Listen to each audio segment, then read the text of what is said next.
Hey, Samson Jagoras here. You're watching the Introduction to Multifamily webinar.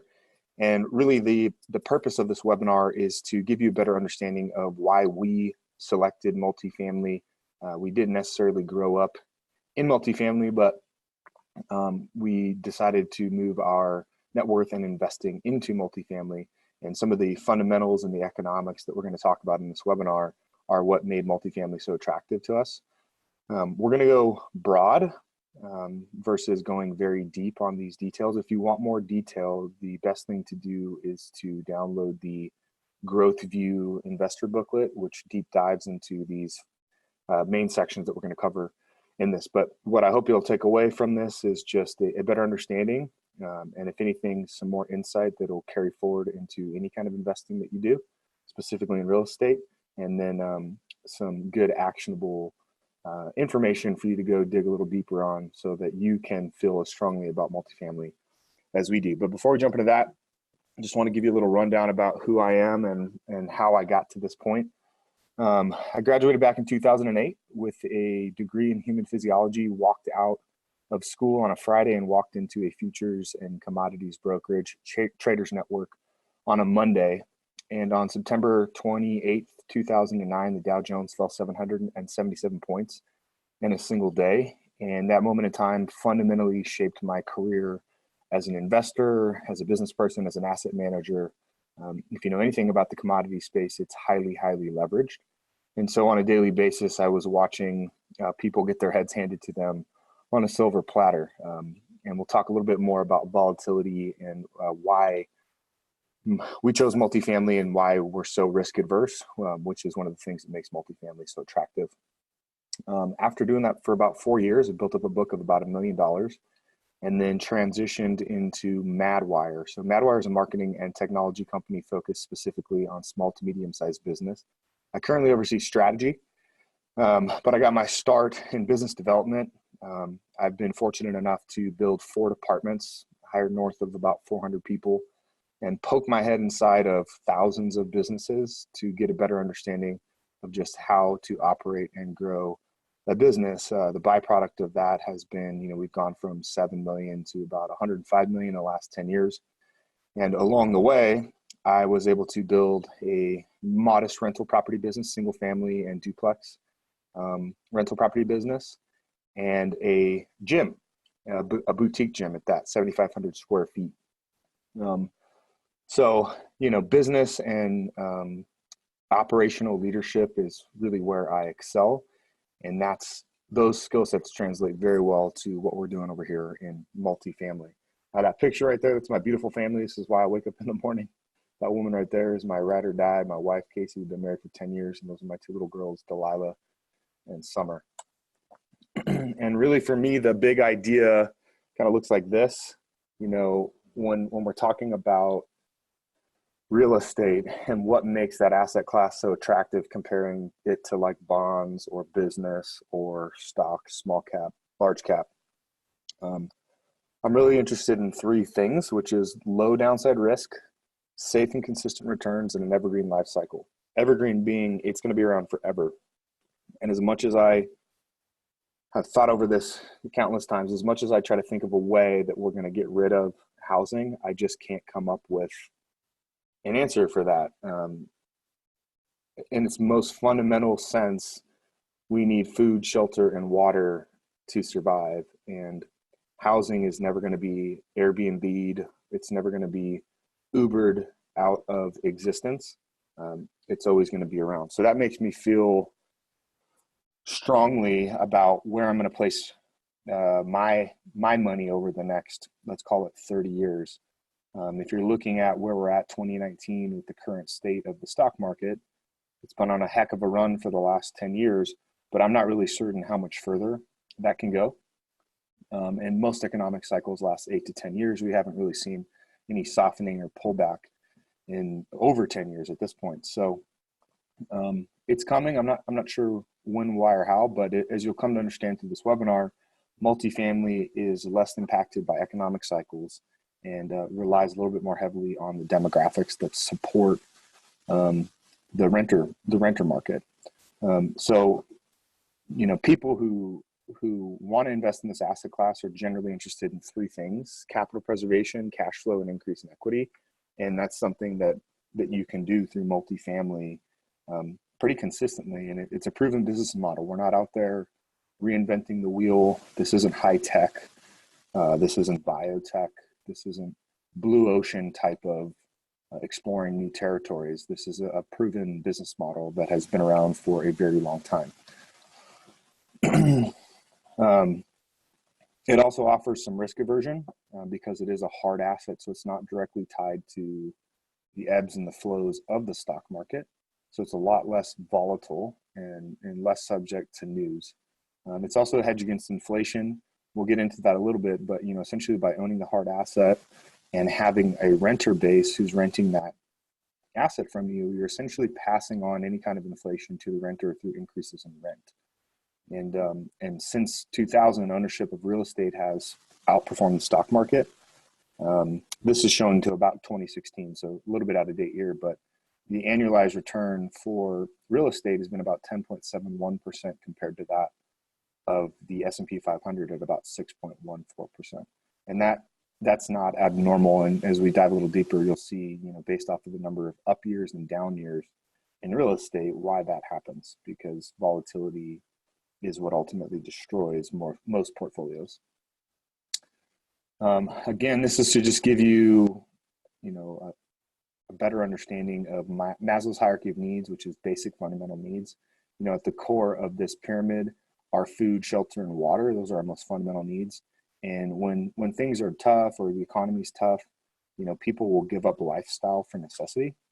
And again, that's what makes real estate and specifically multifamily so attractive, because the last bill that people are going to probably stop paying is their rent.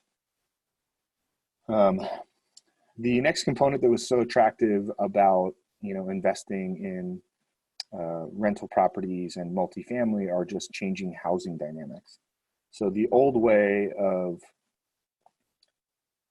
owning the home, the white picket fence, suburbia, having the dog, 2.5 kids, is being replaced with the new way, which is convenience, which is lifestyle design, which is moving into city centers and not having the responsibility of a mortgage, and focusing more on rent and convenience than anything else. And this isn't a new trend. I mean, this is something that's been going on since 1950. We've seen people moving from rural suburbia, right, into city centers. It's urbanization is essentially what you would call it. And that's not slowing down. It hasn't slowed down. If anything, it's accelerated in the last 10 years, and it's projected to do so, for the next 30 or 40 years. You can also see that homeownership is on the decline. So, and that's specifically what you're looking at here is homeownership for people between 25 to 34, which is in that core segment of people who are renters. It's at its lowest number in 50 years, and it's not really going back up. And there's a couple of reasons why that is.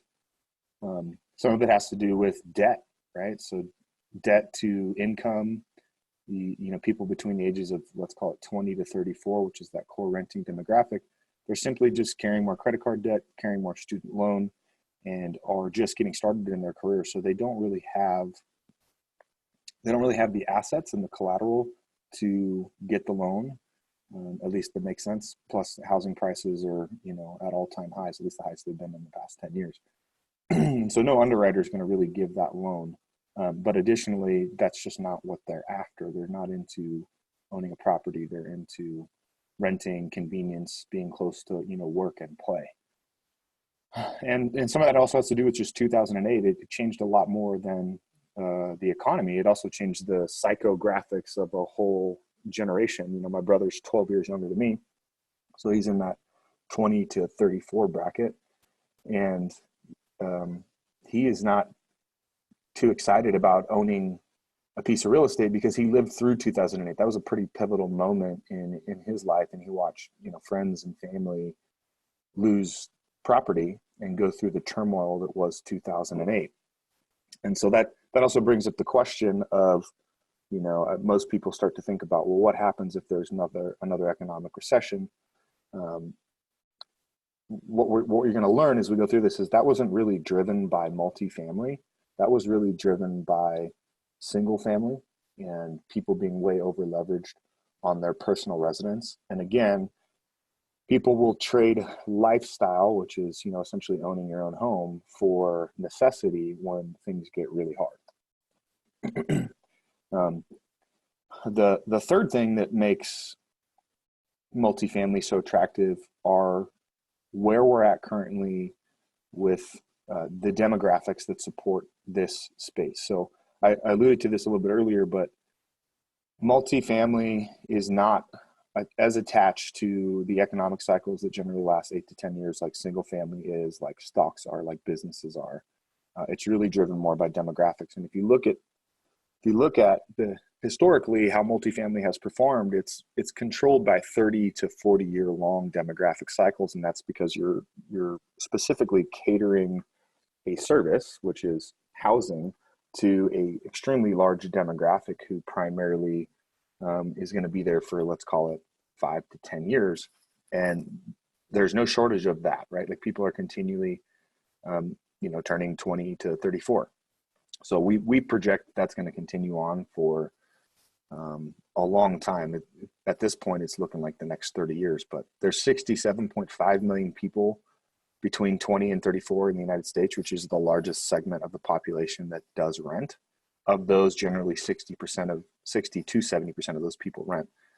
And that's not changing anytime soon. Additionally, you're seeing people who are at the end of their home ownership career, the baby boomers, which is the next largest demographic, they're downsizing. And if you look between 2006 and 2016, 58.6% of the net increase in renters came from baby boomer households.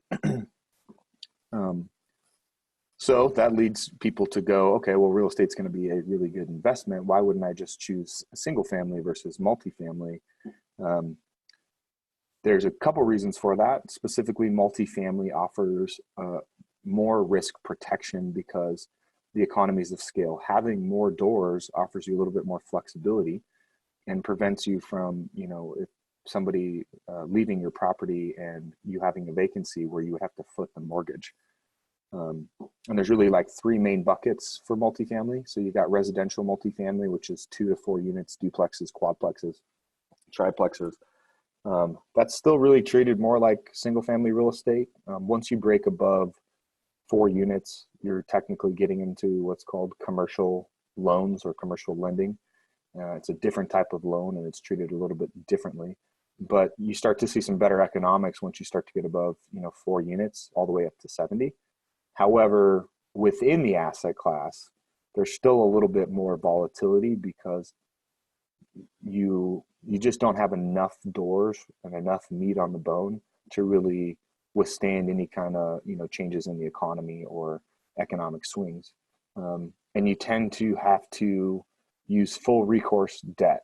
And all that means is a really fancy way of just saying, in order to secure a loan for, let's say, a small apartment or a residential multifamily apartment, you have to put up your own personal assets or your own personal balance sheet to collateralize the loan.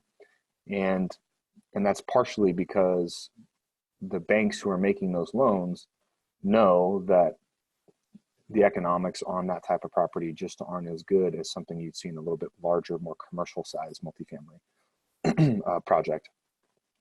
You also see a lesser quality of property management, and it's lesser quality because due to the economics, due to the smaller size of the property, you can't really afford to put a property manager on site. There's just not enough meat on the bone. So you're forced to use outsourced property management, who's generally, instead of being proactive with the property, they're more reactive. They're also generally going to take anywhere from 6 to 10% of the rent. A lot of times they're going to take the first month's rent when they get somebody placed into that property, which severely hampers the economics. But even if you got 10%, the median rent in the United States is $1,400. So they're making about $140 per door. And in order for that business model to make sense, you got to do a lot of volume. And so you're just going to get a little bit more mom and pop type property management in that space. And as a group, because we're so risk adverse, that doesn't sound as attractive to us as having like professional property management that's on site. I mean, at the end of the day, our approach is extremely conservative and risk averse, right? We buy a specific type of asset at a specific size in a specific type of market that caters to the largest segment of renters, which is workforce housing. And that's because we want to do as much as we possibly can to insulate ourselves from any kind of economic volatility.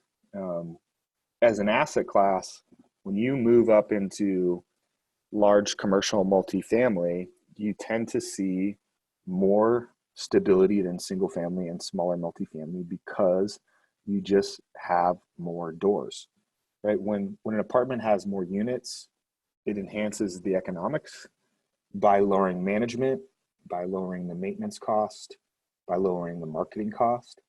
It insulates the property from vacancy and market fluctuations. And then you couple that with the fact that we're only going to buy properties that are in the strongest cities with the most diverse economies, that have low unemployment, strong population, good schools, low crime, strong income growth, and at a size that's 100 units or more. You start to get a better understanding of how large commercial multifamily might make more sense than the single family or smaller multifamily, which is what drew us to this asset class. I said it earlier, we didn't grow up in multifamily, but we chose multifamily, and mainly because of these economics. Having been through 2008, winter always comes. And so you can't necessarily determine when, but you can do everything in your power to protect yourself against that time. Sitting on the sideline doesn't really make sense. But being in the game in an asset class that is proven to be safe and consistent makes a ton of sense. So the historically large commercial multifamily, we're talking 70 units or more, has a very long track record of positive returns. And it's generally professionally managed. You're talking about using a property manager who manages 20,000 plus doors.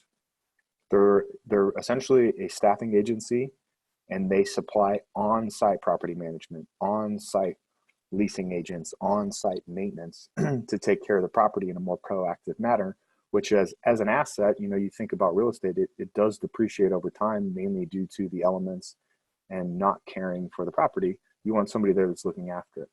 That also improves the rentability. It gets people excited about wanting to live there when they live in a nice, safe, clean place that's properly managed and cared for.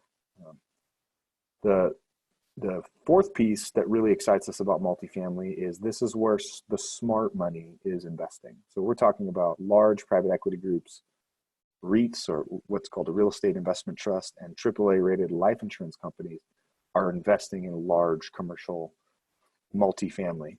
That's really a testament to the asset class itself. Additionally, you also get access to what's called non-recourse debt. And that's a testament from the commercial lender that this asset is so secure. If you look back to 2008 and you look at specifically the default rate on loans, primarily that was occurring in single family.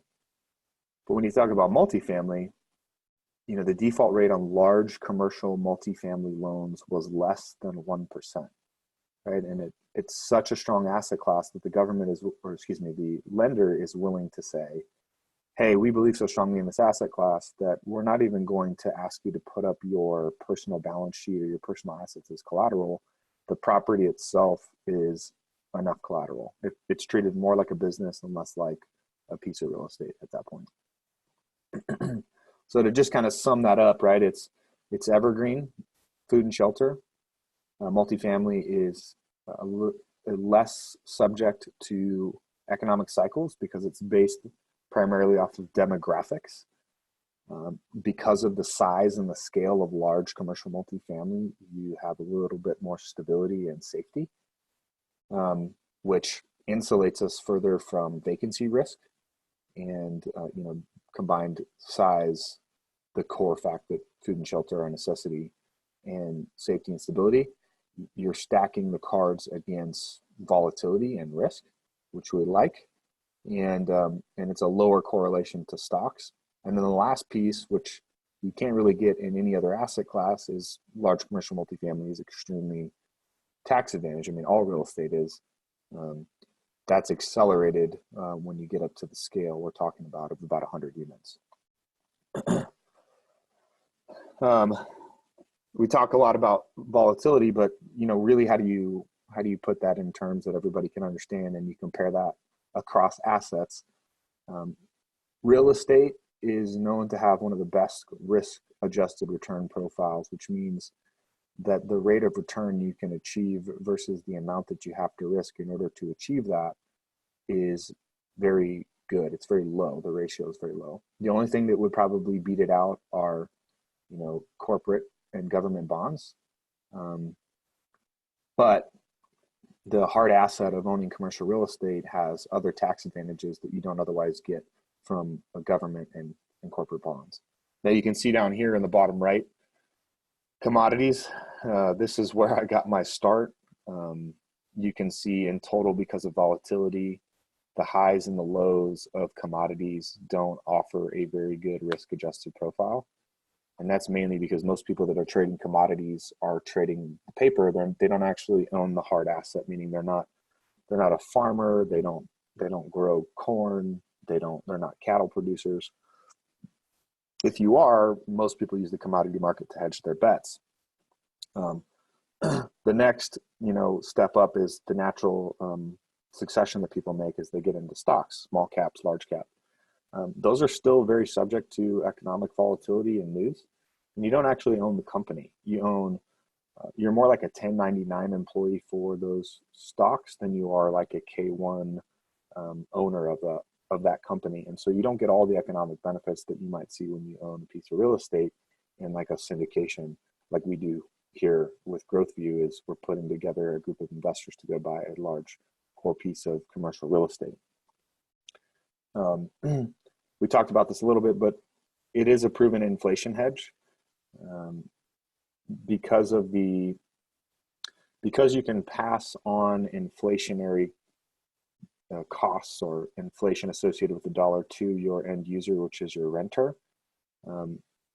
Real estate tends to outpace normal inflation, right? So CPI is how we measure that, consumer pricing index, of about 2.5% per year, and generates about 9.919% returns per year. And that again makes it super attractive if you're an investor and you're trying to figure out where to put your money. You're trying to figure out a way to how do you continue to grow your dollar, because the dollar is going to naturally inflate year over year as more money tends to hit the supply. And this one was a big one right here. So this is a chart that's showing you the number of up years versus the number of down years in real estate, stocks, and bonds. And so you can see that real estate not only has had the most number of up years, but it's had the lowest number of down years when you compare that to stocks or bonds. So again, when we're looking for an asset that drives safe and consistent returns, real estate, again, hits all the check marks that we're looking for when you compare it to other asset classes. And I alluded to this before, but volatility is evil. And really that means that the reason why ups and downs are something that's so important to consider is if you look at those people who were maybe retiring between 2008 and 2009, when the stock market was at all-time lows, there's not a lot of cash producing assets at that point, because most people lost 50% or more of their 401ks that was just solely invested into the stock market. And when we're looking at safe and consistent returns and cash producing assets, you're looking at large commercial multifamily as a way to protect yourself against those economic cycles, because again, it's based more strongly off of demographic cycles than it is off of the economics. And you can see that here. What you're seeing is the total volatility of, let's say, credit bonds versus commercial real estate versus high yielding bonds, large cap stocks, small cap stocks, international stocks, and publicly traded real estate investment trusts. it's significantly lower. It's, it's nearly 3 times lower than the next, closest volatility rating.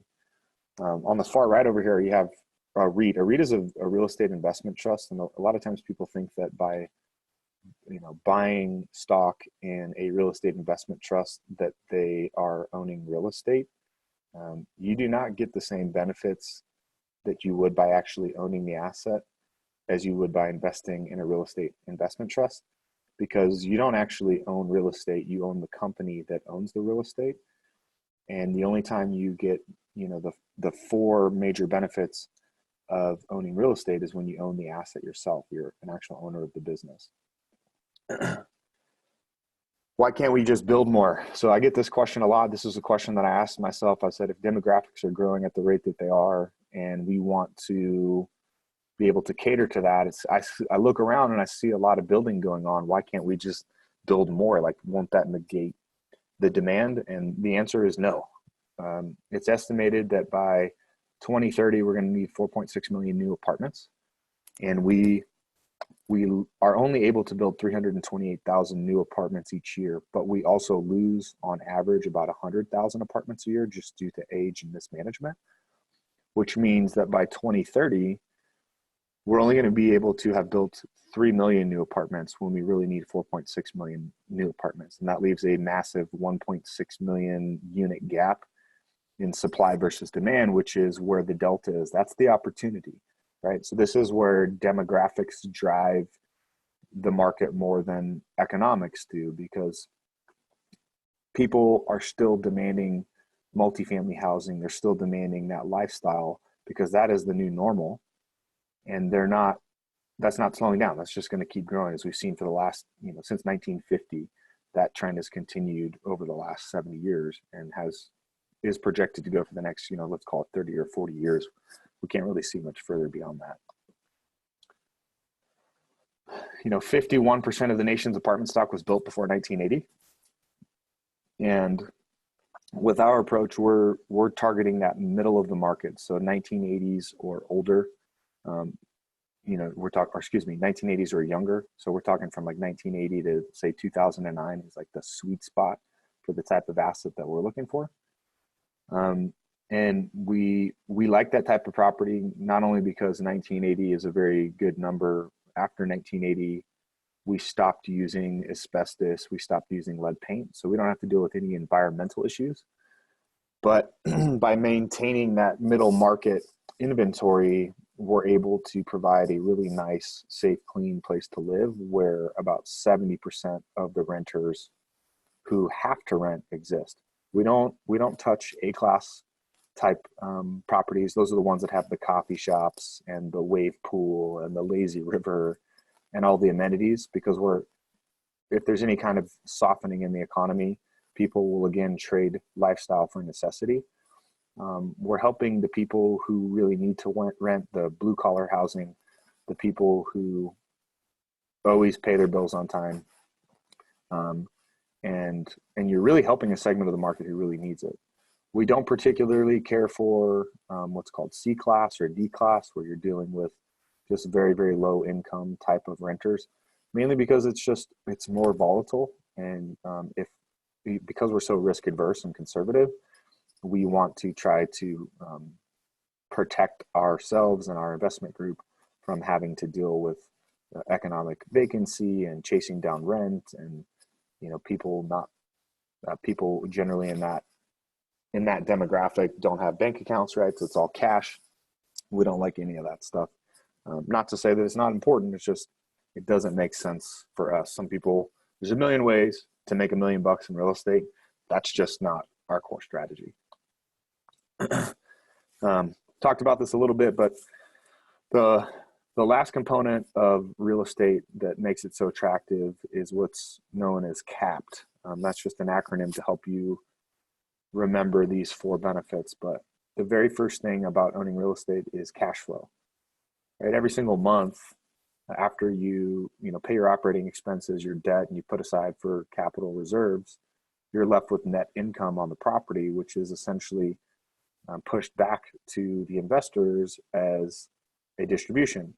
What we've seen is through cash flow, you can achieve about a 5 to 7% annualized return on your money. So if you had $100,000 invested, you might be looking at somewhere from $5,000 to $7,000 a year in cash flow. Obviously, that's not guaranteed. No investment is ever guaranteed. But on the conservative side, that's very reasonable. That's something that we've seen historically as a very reasonable and conservative number. And we would rather be conservative and under promise and over deliver than shoot for the pie in the sky and anticipate that just because things have been incredible for the last 5 years, they're going to continue to be incredible. We're always preparing for the worst and hoping for the best. And 5 to 7% to us is a really great cash on cash return. The next piece is appreciation. So, the number one way to improve the value of a property is to decrease the expenses, improve the rentability, which allows you to increase the rents. And the difference between what you're spending on expenses and what you're earning from rental income is ultimately what's known as your net operating income. And that is what drives the price in commercial multifamily. It's not like single family where, they look at the houses within the nearest, let's call it 5 to 10 miles around your property. They look at what they've sold for in the last 3 months and they compare those to what's called a comp. It's really just based off of bottom line revenue, right? Are you able to manage this property, its expenses, and drive the net operating income higher, or aren't you? It doesn't really matter what the property down the street sold for. It more matters on your ability to drive the net revenue. There are some things called, what's called a cap rate. We can get into that in later detail. That's something that we should probably talk about in person. But what we do know through appreciation is you have an opportunity to achieve, somewhere in the realm of 5 to 7% annually, just based off of appreciation, being able to lower the operating expenses and increase the rent. Number 3, principal pay down. So this is tied to passing on the inflationary cost to your renters. It's also tied to OPM, other people's money. The fact that you, as an ownership group, we are owning the property, but somebody else is ultimately paying the mortgage. What we've been able to see is, you can expect somewhere around the realm of 3% to 4% annualized benefit. So you start to add that up: cash flow, appreciation, principal pay down. You're talking anywhere from 12 to say 18%, annualized total return year over year, over, commonly what would be like a 5 to 7 year hold. At the end of the day, we're a legacy real estate platform. Our goal as a group is to be a long-term holder of stable cash producing assets that increase in cash flow and equity over time. We're buying and holding long-term multifamily apartments that drive safe and consistent returns. And we're going to hold on to them for as long as they continue to produce, and or until something better comes along. Odds are that'll probably be somewhere in the realm of 5 to 7 years. But if it's a good, strong asset, and it's spinning off a good amount of cash and it's growing in appreciation, there's no real need for us to turn around and sell that property right away. If I had to compare that, there are some organizations that are focused on buying the property, renovating it, renting it up, and then turning around and selling it as fast as possible. That poses a couple challenges, because once you return all that money back to investors, you got to figure out what you're going to do with it. You're just sitting on it. And then you're ultimately going to pay taxes on that. So there's some other ways that you can receive tax benefits by continually holding the real estate asset, or deferring tax on your capital gains by trading up into larger properties. How we can help, basically, I've alluded to this, but our strategy is extremely conservative. Every single apartment complex that we buy is going to be held in what's called a sole purpose entity. Essentially, it's its own business, and each investor owns a percentage or a fraction of the company based off of, their initial investment into the deal. We only use non-recourse lending. Again, we talked about that, but buying the larger commercial multifamily, when you start to break above like 100 units, is when you get access to this commercial debt. And it's really a testament to how secure the asset is. It's a stamp of approval from the lender, basically saying, you don't need to collateralize this with your own personal assets. The asset itself is so strong that if something goes wrong and we completely need to walk away from it, we're not going to come after anyone who owns the property. And we like that. Again, stacking the cards against risk and protecting our downside as much as possible. And due to the entity as well as additional insurance model, there's no legal liability to the investors, right? We don't have to worry about somebody trying to sue us personally, because ultimately we don't personally own the asset. The business owns the asset and we own a piece of the business. And then lastly, one of the other things is we hold on to the asset the whole time. So we're not looking to find a bunch of investors, stand the property up, and then sell it to somebody else, to a different asset manager, or sell it to a real estate investment trust. For us, we're invested in this for the long haul. We're putting our own money into these deals, and the goal is to be doing this for the next, let's call it 30 to 40 years. This is our legacy wealth building strategy as a group. We consistently are looking for new assets. Right now, it's probably more like 1 to 2 per year. Within the next 6 to 12 months, we want to secure a large commercial multifamily apartment somewhere in the South and the Southeast. We grow our investor base through referrals and through educational webinars like this. So lots of FaceTime, meetups, connecting with other individuals, phone calls. Those are all ways that if you have questions, I'm happy to jump on a phone call with you and share some more about what we're doing. We work with accredited and some sophisticated investors. We will only work with investors who share our same ideology and approach. We're talking about people who are committed to long-term wealth development. If you're a type of investor who is chasing egregious returns, you want quick turnarounds, this isn't a good fit. Most sophisticated investors and accredited investors understand that this is a long game. This isn't a quick type of turnaround. And I promise you that is not a great strategy. I've done that. I traded futures and commodities, which are highly, highly leveraged. And you can make a ton of money doing that, but you can also lose your head. The higher the reward, the higher the risk.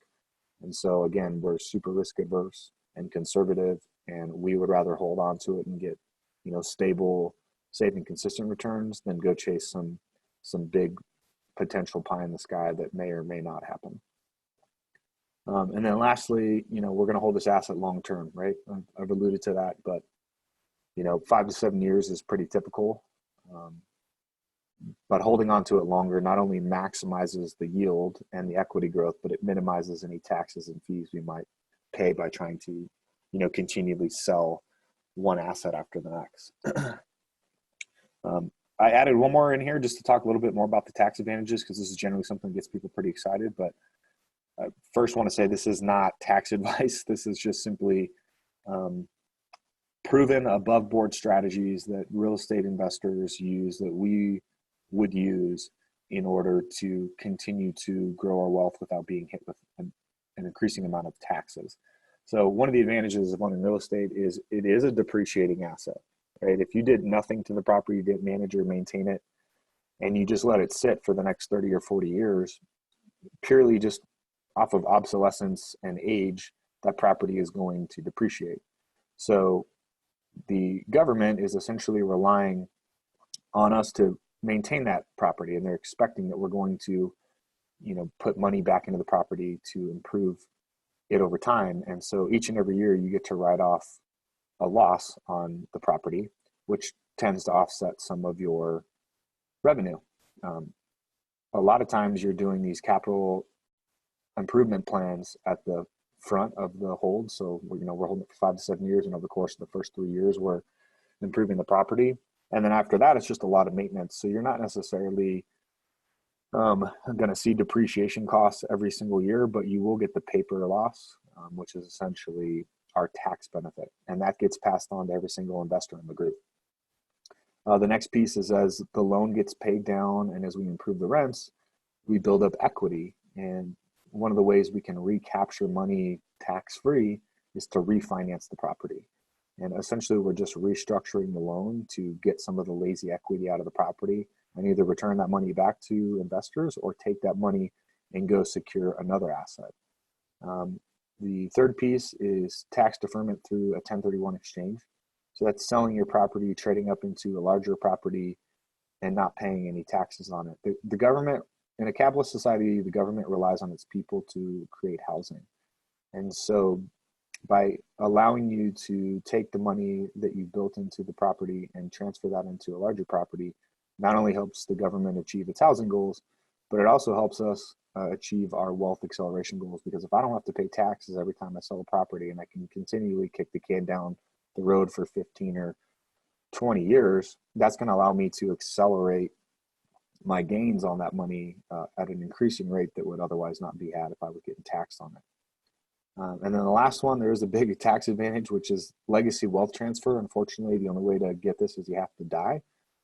But the goal here is, being able to transfer on your portfolio, should you pass away, to your heirs, and they would get a stepped up in basis. So if you own a property at $1 million, and when the time you passed away, that property was worth $2 million, your heirs would now basically get an entry point into the property at $2 million, and they wouldn't have to pay any capital gains on the difference between the $1 million and the $2 million.